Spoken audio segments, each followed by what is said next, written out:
Hi friends, आप लोग कैसे हैं। हम ग्रामर सीरीज के एक नए वीडियो लेके आए हैं जो 10वीं क्लास के लिए इम्पोर्टेंट क्वेश्चन है। तो 10वीं में आपको एक चीज़ देखा जाता है कि ट्रांसलेशन भी 20 से 25 नंबर के पूछे जाते हैं। तो ट्रांसलेशन जो पूछे जाते हैं मुख्यतया आप टेंस पढ़ लीजिए, टाइम एंड टेंस पढ़ लीजिए, तो आपका ट्रांसलेशन बन जाएगा। तो किस तरह के ट्रांसलेशन पूछे जाते हैं उस पर हम लोग चर्चा करेंगे। जैसे सूरज पूरब में उगता है, इसका ट्रांसलेशन बनाना है, या सूरज पूरब में उगेगा। अब इस दोनों का ट्रांसलेशन एक ही बनेगा। क्यों?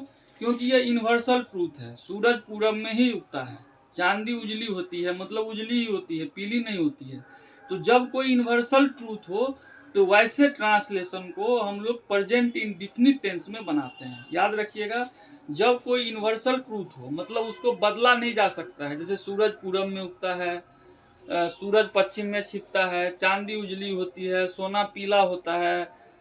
तो जो यूनिवर्सल ट्रूथ है तो वहां पर हम लोग हमेशा प्रेजेंट इंडेफिनिट टेंस में ट्रांसलेशन को बनाएंगे।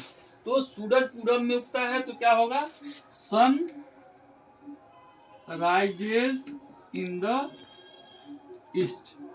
क्या होगा? Sun rises in the east. Rise मतलब उगना, और सूरज पूरब में उगेगा। अगर ऐसा भी कोई क्वेश्चन पूछ दे तो इसका भी कहिएगा sun rises in the east, सूरज पूरब में उगेगा। क्योंकि यूनिवर्सल ट्रूथ है, इसमें प्रेजेंट इंडेफिनिट में ही ट्रांसलेशन बनता है। अब इसके बाद पूछेगा राम खा चुका है। तो आप हमारे ग्रामर सीरीज का वीडियो देखेंगे तो उसमें ट्रांसलेशन सीरीज का मैं सिखाया हूँ। वैसे बता देता हूँ कि जब कोई काम खत्म हो चुका है, मतलब अभी अभी खत्म हुआ है, तो चुका है चुकी है लास्ट में लगा है, या है ये है लास्ट में लगा है, तो वहां पर हम लोग हैज हैव का प्रयोग करेंगे। सिंगुलर वर्ब के साथ हैज का प्रयोग, सिंगुलर नाउन के साथ हैज का प्रयोग करेंगे, और प्लूरल नाउन के साथ हैव का प्रयोग करेंगे। तो राम खा चुका है, राम क्या है? सिंगुलर नाउन है, तो राम